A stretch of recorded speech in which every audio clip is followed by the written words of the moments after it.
Pemirsa, kami hadir kembali ke hadapan Anda selama 30 menit ke depan dalam program Menyingkap Tabir. Kali ini, tim Menyingkap Tabir berada di Karawang, Jawa Barat. Kasus tewasnya seorang juragan beras di tangan istri dan selingkuhannya menjadi pilihan kami kali ini. Seperti apa ceritanya? Berikut liputannya.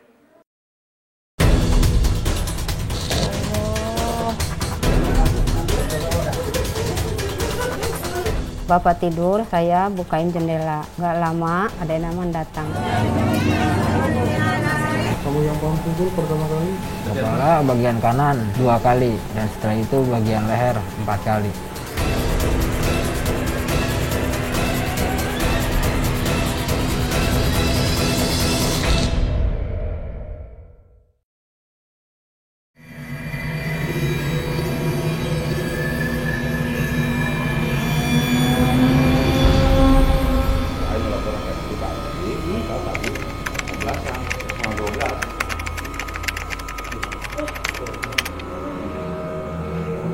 Jendela, iya merenya.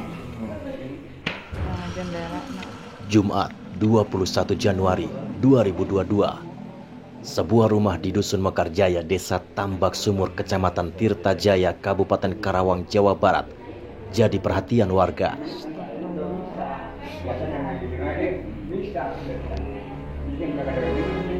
Ada yang melihat mukanya? Si ibu mungkin saksinya. Iya. Ibu saksinya. Saksinya ibu. Ibu kenal enggak, Bu? Enggak, Bu, saya nggak dengar pisan itu, saya tidur situ, emang saya lagi sakit perut, dia lagi sakit. Sesosok mayat pria paruh baya ditemukan dari dalam rumah ini. Bagian kepalanya bersimbah darah. Pria tersebut merupakan korban pembunuhan.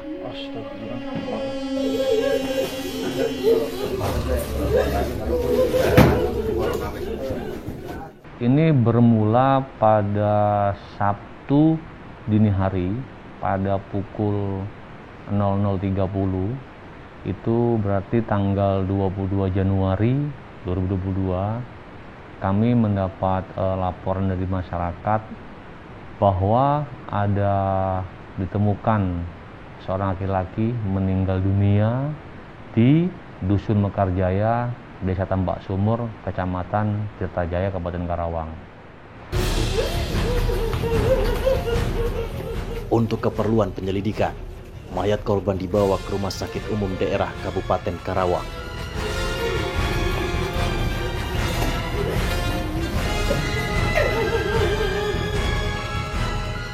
Korban adalah Muhammad Ota bin Nijah.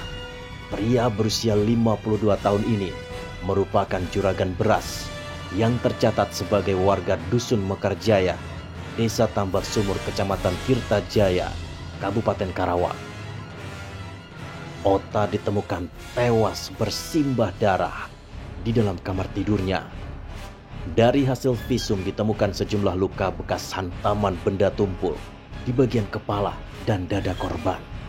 Hal ini diperkuat dengan ditemukannya alu atau alat penumbuk padi yang masih terdapat bercak darah di dekat jendela rumah korban.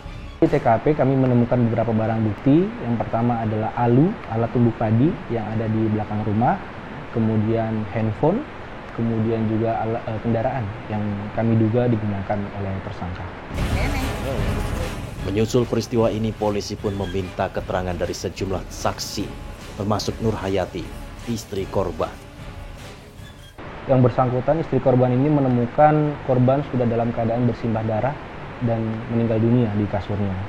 Kemudian dari istri korban juga menunjukkan bahwasannya jendela belakang dalam keadaan terbuka. Yang diduga jendela tersebut adalah tempat keluar masuknya pelaku yang melakukan pembunuhan. Kemudian kami penyidik melakukan cek TKP, olah TKP.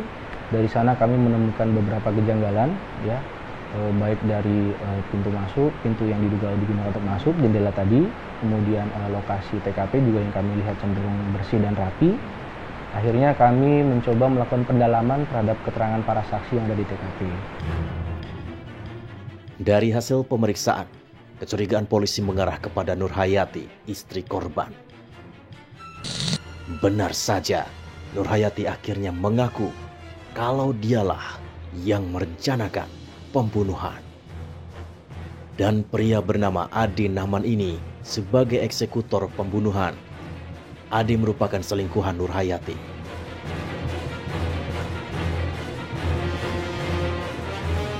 Ade Nahman dan Nurhayati akhirnya ditetapkan sebagai tersangka.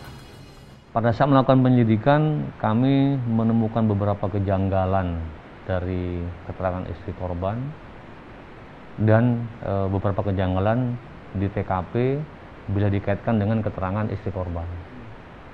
Sehingga dengan beberapa pertanyaan-pertanyaan kami, alibi-alibi yang diberikan istri korban ini tidak masuk akal.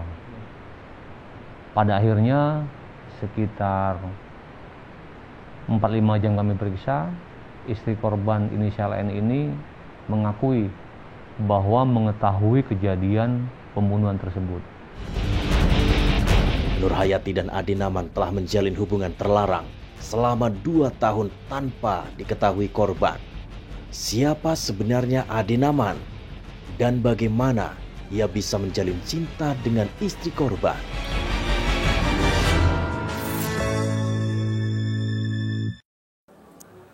Nurhayati, istri korban dan lelaki selingkuhannya, Ade Nahman, kini jadi pesakitan. Mereka berdua terbukti telah merencanakan pembunuhan terhadap sang juragan beras.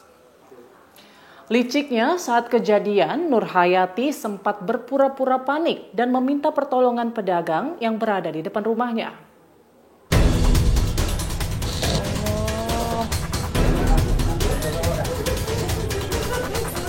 Bapak tidur, saya bukain jendela. Gak lama ada Nahman datang. Kamu yang kamu pukul pertama kali? Kepala bagian kanan 2 kali dan setelah itu bagian leher 4 kali.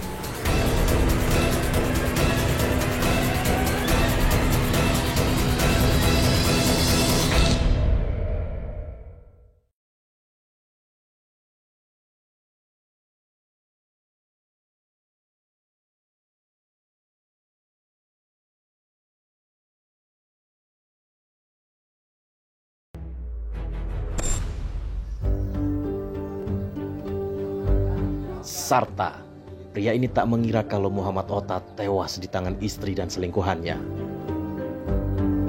Karena pada saat malam kejadian, ia yang berada di dalam warung sempat dibangunkan oleh Nurhayati. Dia dari sana udah kembali lagi ke sini. Menolong ke orang, menolong. Udah ada 2 sama yang kaki 1. Yang kaki 1 udah masuk. Balik lagi ke sana. Gitu. Terus lantas abah masuk. Langsung ke kamar. Nah, ke kamar nggak begitu megang. Lihat posisi dulu. Ya posisinya lagi tidur. Biasa bantal. Spraynya biasa rapi. Simbutnya biasa rapi. Tangannya gini, yang gini numpang. Ya. Kata abah, kenapa ya ini ya? Dekat-dekat lihat mukanya. Kelihatan kupingnya ada darah. Terus, oh hidung ada darahnya. Kalau mulut ada darahnya sampai ke leher. Iya kenapa emang kayak itu kita jendela ada yang ngedongkel. Dah, aku ingat astagfirullah ini mah pembunuhan ini ke jendela mungkin ada yang masuk nih. Udah abah keluar. Di mata Sarta, Muhammad Ota merupakan tetangga yang sangat baik dan tidak memiliki musuh. Si almarhumah emang orang ngebaik. Enggak orangnya pendiam, kalau ditanya nyengir duluan gitu. Udah pernah dia di sini ada cekcok sama rekannya di sini enggak denger gitu, enggak apa-apa enggak denger gitu. Dia orang baik.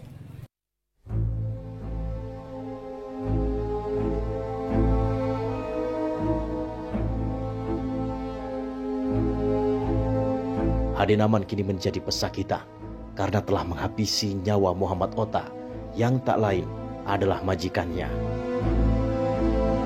Di hadapan penyidik Polres Karawang, Ade Nahman mengakui semua perbuatannya. Pacar saya telepon dan terus kata saya, gimana kalau nanti malam kita bunuh. Tapi pacar saya belum siap. Dan terus saya ngomong, ya akhirnya pacar saya menuruti apa kata saya. Peristiwa pembunuhan ini pun memang sudah direncanakan Ade bersama istri korban, Nur Hayati. Saya datang lewat jalan jendela dapur, masuk. Itu yang buka siapa? Yang buka pacar saya. Yang buka pacar kamu? Iya. Dengan cara bagaimana dia buka? Ya kan dari Tadi ada motifnya, ada pencurian akhirnya? enggak, biasa buka. Sengaja dibukakan untuk Masuk. ya? Iya. Dan terus saya masuk dan saya menyuruh sama pacar saya untuk memastikan bahwa suaminya tidur atau belum. Ternyata sudah tidur dan pintunya tidak terkunci. Dan setelah itu pacar saya masuk ke kamarnya dan saya pun beraksi masuk ke kamar si korban. Masuk ke kamar kamu ngambil alat atau apa? Iya, Dari ambil alat, alat apa yang? yaitu kayu, Kayu apa ya? halu. Halu. Buat? Buat mukul korban. Itu halu seperti apa? Buat apa biasanya dipakai? Yaitu biasa bikin tumbuk Padi ya? padi atau kue bumbu. Iya. Tak diberi pinjaman uang dan sering dicurigai saat bertransaksi beras. Itulah alasan Ade menghabisi nyawa Muhammad Ota, juragannya. Karena saya punya utang 16 juta. Sama korban? Iya. Duit saya ada 15 juta di korban. Nanti saya kurang 1 juta lagi. Kata saya pinjam 1 juta lagi. Biar jadi 2 juta. Itu kan bekas nyawa. Dan ternyata saya tidak dikasih, terus saya pulang.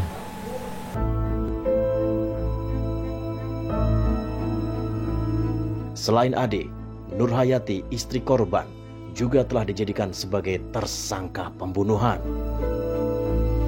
Dari mulut Nur Hayati terungkap kalau pembunuhan ini sudah sejak lama direncanakan. Hubungan ibu sama korban itu apa? Suami istri. Suami istri udah berapa lama? 22 tahun. Coba sekarang ceritain kronologis perencanaan pembunuhan itu gimana? Pas hari hari Jumat jam 3 pukul 15.30 saya ada kontak sama pacar saya. Siapa namanya? Ade Naman. Terus dari situ kita ngobrol, kata Ade Naman, gimana kalau kita ngabisin korban? Terus saya jawab, saya belum siap. Entah, udah dari situ kata Ade Naman, kenapa belum siap?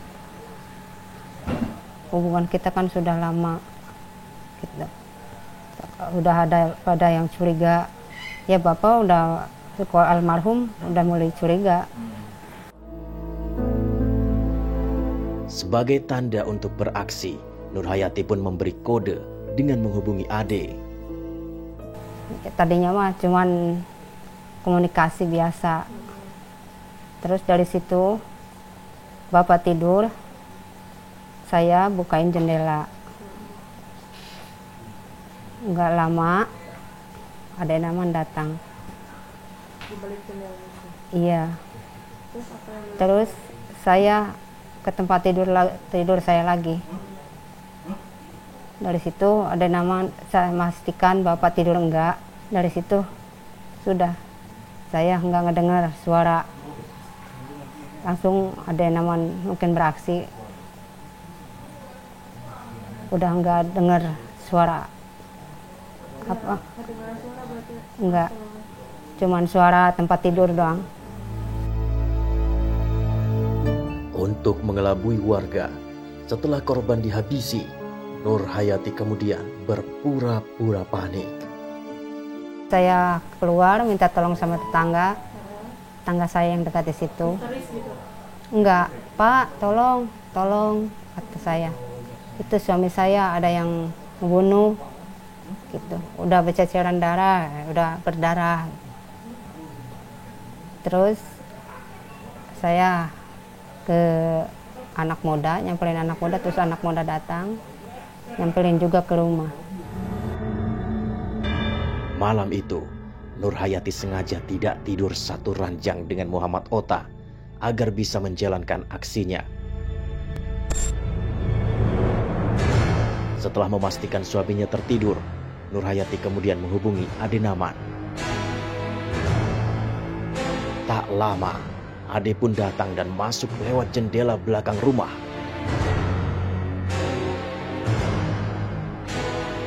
Dan peristiwa pembunuhan itu pun terjadi. Sang juragan beras tewas setelah beberapa kali dihantam dengan menggunakan alu atau alat penumbuk padi. Korban pada saat itu terlentang di kamar ini. Posisinya seperti apa, Pak? Posisi korban ini kepalanya, ini kakinya. Ini pada saat itu masih dalam keadaan rapi, sama sekali tidak berantakan seperti ini. Ini tidak berantakan, tidak ada yang dicongkel. Pada saat itu posisi di sini masih ada kendaraan motor milik korban. Ada congkelan pintu jendela di dapur. Nah, pintu dapur. Jadi pada saat itu posisi ini geser ya, seperti ini. Jadi ini yang kebuka. Ini ada beberapa patahan dari jendela ini. Tapi kalau dari keterangan yang kita sesuai cek TKP oleh tim IDEN, bahwasanya ini adalah bukan congkelan dari luar, tapi congkelan dari dalam. Setelah itu kita lihat ada tapak kaki di situ, satu aja. Nah, kemungkinan besar si pelaku AN itu keluar masuk lewat sini. Inilah barang bukti yang disita polisi dalam kasus pembunuhan yang melibatkan Nurhayati dan Ade Naman. Baik, pagi untuk perkara pembunuhan yang kemarin, kami dari tim Satreskrim Polres Karawang mengamankan 3 alat bukti. Yang pertama itu, ini disebutnya alu. Jadi alu ini dipergunakan untuk memukul korban sehingga menyebabkan korban tersebut meninggal dunia. Ada di mana aja, Bang? Jadi kalau dari hasil visumnya, otopsinya, yang korban itu luka-luka di kepala, terus luka-luka di wajah, di dada, dan di perut. Jadi kemungkinan untuk pelaku menggunakan alat ini untuk memukul seluruh badan korban. Jadi untuk pertama kalinya dipukul, korban langsung dalam keadaan pingsan. Dari keterangan si pelaku sendiri atas nama AN. Setelah itu kita amankan 2 HP. Ini adalah HP dari pelaku inisial N, dan ini adalah HP berdua milik korban dan N, yaitu istrinya sendiri. Semua sudah terlambat. Nurhayati dan Ade Naman telah menghilangkan nyawa orang. Ganjaran pun harus diterimanya.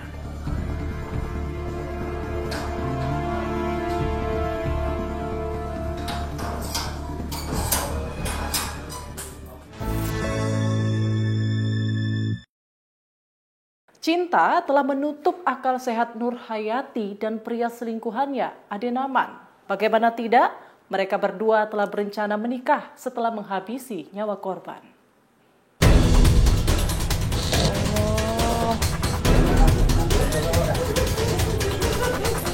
Bapak tidur, saya bukain jendela. Nggak lama, Ade Naman datang.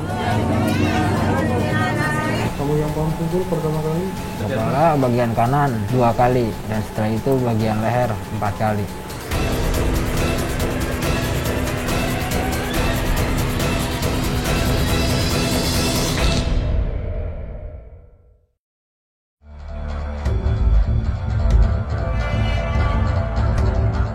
Setelah Muhammad Otta tewas, sang istri Nurhayati dan selingkuhannya Ade Naman menganggap sudah tidak ada lagi penghalang atas cinta terlarang mereka berdua. Mereka pun berencana menikah. Tersangka N dan AN ini sudah setahun pacaran. Jadi ya ada hubungan gelap antara kedua tersangka ini. Kemudian rencana kedua tersangka ini, apabila korban meninggal dunia, mereka akan melangsungkan pernikahan. Atas kuasa Tuhan, rencana busuk mereka pun gagal. Rupanya Nurhayati dan Ade sudah 2 kali merencanakan pembunuhan ini. Selama tahun pacaran inilah terjadi rencana 2 kali ini. Gitu. Tapi baru bisa dieksekusi kemarin. Baru bisa dieksekusi pada tanggal yang pada hari Jumat itu.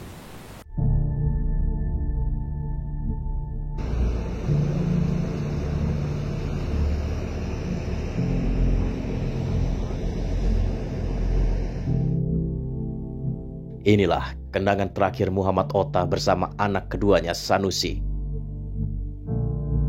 Sanusi tidak mengira ayahnya akan pergi meninggalkannya dengan cara yang sangat tragis.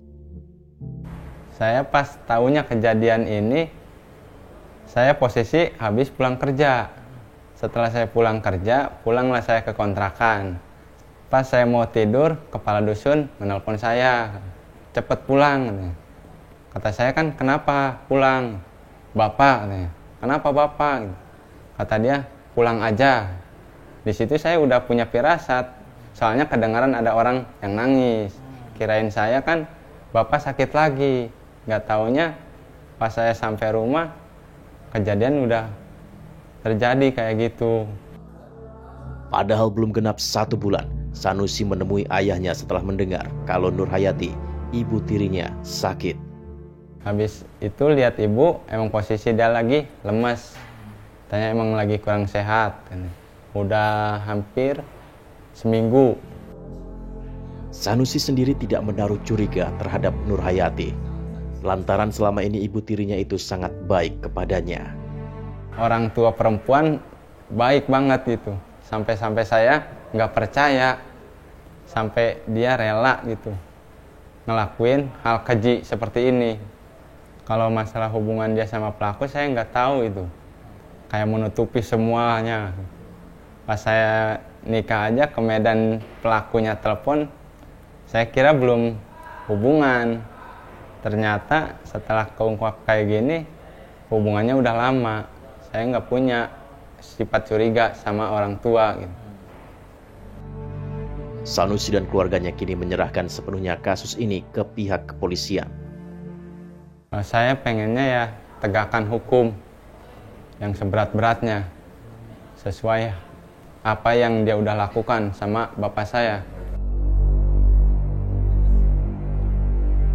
Sementara itu Muhammad Rasya Rashid, kepala dusun Mekarjaya, tak menyangka kalau Muhammad Otta tewas dihabisi oleh selingkuhan istrinya. Nah itu kejadiannya kan malam Sabtu. Waktu hari Jumat itu dia pernah datang ke saya minta amplop buat nyebarin amplop buat mencari dana lagi ya. Mencari dana lagi. Kebetulan saya capek banget tidur, belum bangun. Yang ngasih amplop itu istri saya. Nah itu keterangan saya. Menurut keterangan, Nurhayati merupakan istri ketiga Muhammad Otta. Istri pertama Otta telah meninggal dunia. Kemudian ia bercerai dengan istri keduanya karena tergoda oleh Nurhayati. Namun siapa sangka Muhammad Otta malah meregang nyawa karena persekongkolan jahat istri ketiganya itu.